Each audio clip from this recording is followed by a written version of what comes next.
तो बात इस वक्त की बड़ी खबर की करेंगे, जहां सुप्रीम कोर्ट ने दिल्ली एनसीआर रीजन में ग्रीन पटाखे जलाने की अनुमति दे दी है।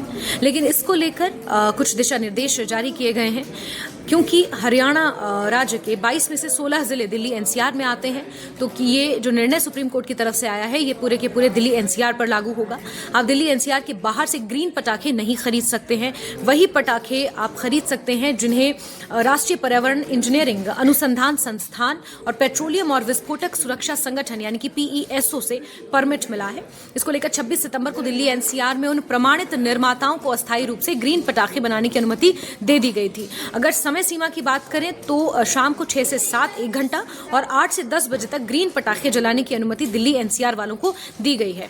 प्रदूषण को नियंत्रण में रखने के लिए साथ ही साथ उद्योग जगत की जो जरूरतें हैं, उद्योग जगत को ध्यान में रखते हुए सुप्रीम कोर्ट ने ये बड़ा निर्णय सुनाया है। दिवाली से पहले एक तरह का तोहफा, लेकिन पर्यावरण का ध्यान रखना जरूरी है और ऐसे में सिर्फ और सिर्फ दिल्ली एनसीआर में बनाए गए ग्रीन पटाखों को जलाने की ही अनुमति सुप्रीम कोर्ट ने फिलहाल दी है।